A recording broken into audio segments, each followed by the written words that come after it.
turn with your lead shoulder. Spot your landing and ride away flat based. You will be leaving your frontside wall on your toe edge.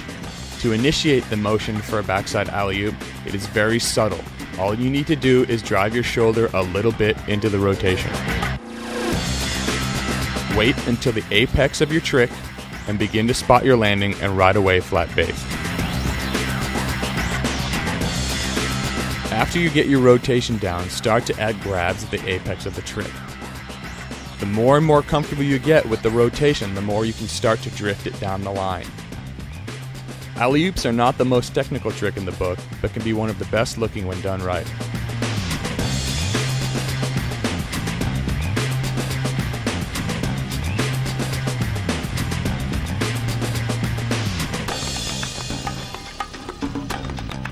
Now that you have your backside alley-oops wired, let's move into frontside alley-oops.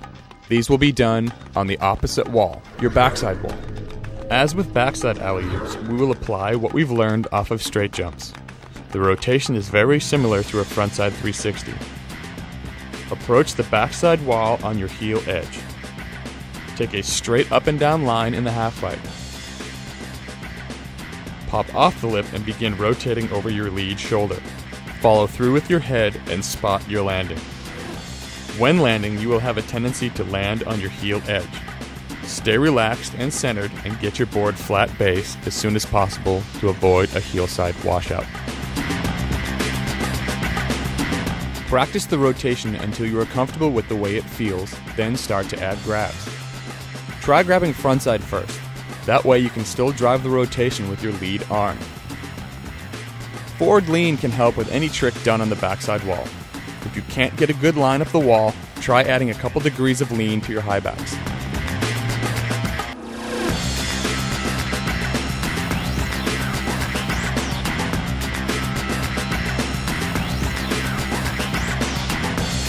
There's a couple things you might want to watch out for when you're learning how to do alley-oops.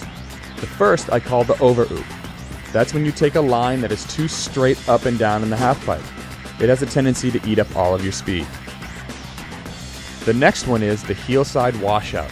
You have a tendency to land on your heels when coming in from frontside alley-oops. The only way to avoid this is to try to get your board back flat base as soon as possible. Dudes! Seriously, I just duded the camera. Alright, so we just did alley-oops. Alley-oops are fun. You might have noticed that on a couple of the alley-oops that we were performing, it's really easy to pull out hard on alley-oops, especially on the frontside ones, because you want to overcompensate for, get your turnaround, so you kind of overamp it and end up pulling super hard out, and that makes you land in the flat bottom, and that's bad. Bad for your back, bad for your knees. Some of you kids are young, you can take it, but only until you're about 20, and then it's game over, Advil City. You want to take a nice line that will kind of pop you out, but you don't have to get too savage with it, like, 80-foot alley-oop down the hill. That's later. You can get that going once you get everything going, but just nice, straight up, straight down, and then exaggerate it as you get better and better at it. Then you add the grabs. We did a bunch of frontside grabs on the frontside alley-oops and did some indie grabs on the backside alley-oops. I personally think that the using your trailing hand, either indie or frontside grab, is easiest to keep your body compact. Lane likes to use the lean grab, which keeps him compact. I like the frontside grab because when you go up, especially on the frontside alley-oops, you have a tendency to pop, and I like to point with my front leg to right where I'm going to land again, and that helps me out. It could help you out, might not, but anyway. On the backside alley-oops, I like to grab melon on those because it keeps me compact too, and I can see where I'm going. The indie ones in the beginning tend to have you like almost really facing in the half pipe, almost getting like feeling semi-inverted, and that can tend to hair you out a little bit when you're first landing them. So just try to grab melon, right behind your back foot. Just grab backside grab or backside melon, and just cruise it around. Just get a feel for it. Get a feel for what it is to go straight up the wall and almost re-enter straight back where you took off. It's kind of like just doing a backside air on the opposite wall. So alley-oops are done. Hopefully you have fun with those. I have fun with those. Progress with them. And let's do air to fakies. Those are really easy, but they can look really good. Air to fakies. Air to fakies are a really sweet, subtle trick in the half pipe. They can be kind of tricky because they're blind. You know, you don't really see where you're going the whole time, especially when you get good at them and you start drifting blindside down the half pipe. We're going to address the air to fakies that are done on your toe side or front side wall. The air to fakies that are done on your heel side wall, that's more advanced. Next video. I need stuff to put in the next video. So, air to fakies toe side wall. You're coming across the flat bottom on your toe edge, and you're going up just like you're going to do a regular straight air like we taught you in the last video. Except instead of turning, you're just going to go straight up and grab, tweak it out, and come right back in backwards. And then when you land backwards, remember we learned the cab fakie 360? You can do that on the next wall. It's cool. It's a good setup trick. And it's really cool, especially when you do them big and you start to drift them. So, air to fakies, simple. Your body is going to stay squared up this entire trick, because if you start going up in the air and like looking over your shoulder, your head's going to dictate where your body goes. So your body's going to start to follow your head, and then you'll half rotate and crash. This won't look all that sweet. So nice and square, you pop off the lip.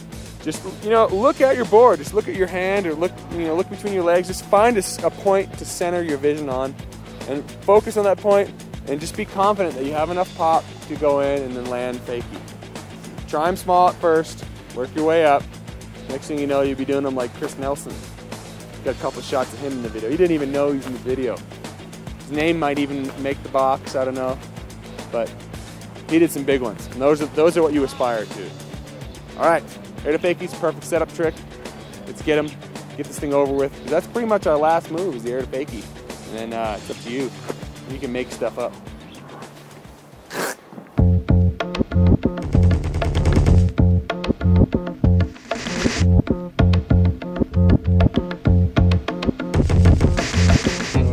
Take a straight line up your front side wall. You'll be leaving the lip on your toe edge. As soon as you're in the air, begin to drift blindside down the line of the half pipe. Look between your feet to spot your landing zone and land flat based. When you first start to learn this trick, just try little ones. Straight up and straight down without the drift. It'll make it easier to get your pop wired. You're going to have a lot of faith in yourself on this one, because you can't really see the landing until it's happening.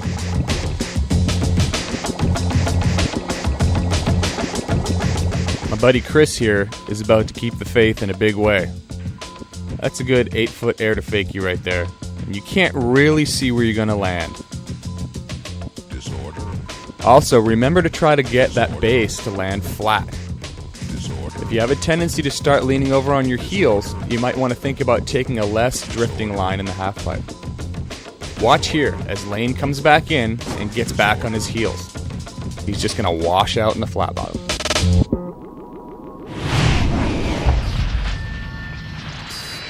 What we've just gone over are like the basics for rotating in the half pipe. You know, just practice these tricks over and over again, and it'll build a great foundation for when your tricks are getting 10 feet out of the pipe and you're flipping and you're spinning and you're grabbing and you're signing contracts, and, you know, just gotta up the ante. So practice these lines over and over again. You know, do them back to back to back. Try grabbing in different places or mixing up your line. The important thing is that you're having fun, and just progress at your own pace. Woo! Look what I found. It's Tanner.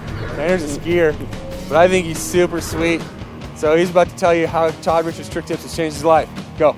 Todd Richards' trick tips have changed my life because I learned a whole bunch of stuff from him, and I could do a whole bunch of new cool tricks. Great. Todd. Perfect. Now beat it, because you're on skis. Peace out. While he's peacing out, we'll close out the air to fakies. We'll close out basically this video. All right, we did air to fakies. We went up, we went woo, got all nasty in the air, landed backwards. Things that we can address here, you know, we'll get back to the serious note. Problems that you can have is too much pop, too much pulling out into the flat bottom. Bad. Just, you know, feel it out. Feel it out. Don't let your body get all crazy in the air. Keep yourself nice and tight. Keep your body squared up with the lip in the air. Perfect. So, you've learned air to fakies, you've learned frontside 360s, you've learned how to do alley-oops, front side and back side. You've learned how to link them together. I think you're ready to go out there and slay it. Slay that dragon. Oh yeah, hey, Billy Anderson is a no-show. I had, you know, seriously, like I already paid him to show up in the video, and he didn't even show up. So we had cameos by J2, we had cameos by Lane Mack, we had some Chris Nelson in there, we had, who else do we have in there? Doran Laybourne, maybe, if he made the cut. He might not have, he might have sucked. I don't know, we had a bunch of people in there. So it's cool to get your friends in on things. Video is over, done, finished. Don't look for any of that crazy stuff in the credits or after the credits because you can't afford that.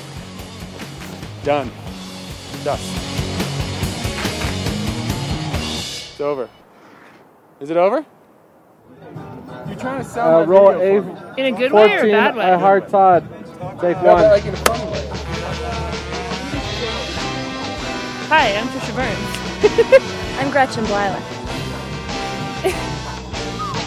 And we're going back and forth here. And Todd Richards' video has really changed my life for the better because now I break dance.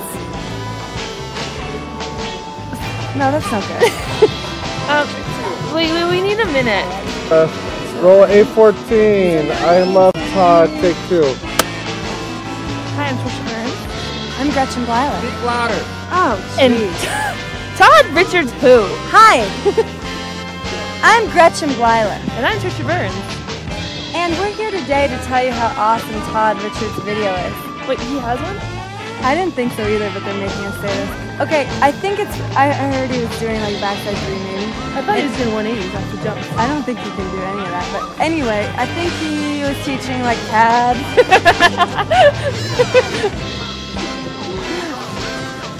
Anyway, it's really changed my life.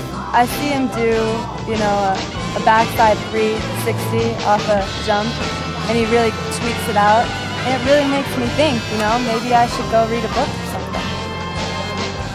Right before I thought I could tweak, but now I know there's a new definition of tweak that Todd does.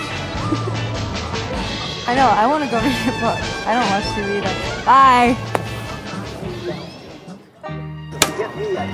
Oh, that's a great shot. Seriously, that was a good shot.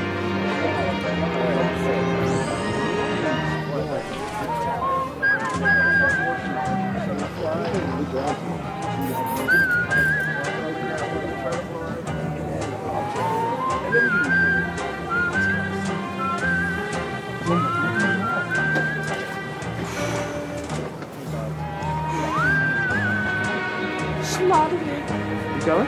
Yeah, you ready?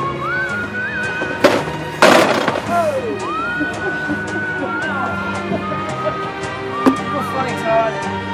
That's a good one.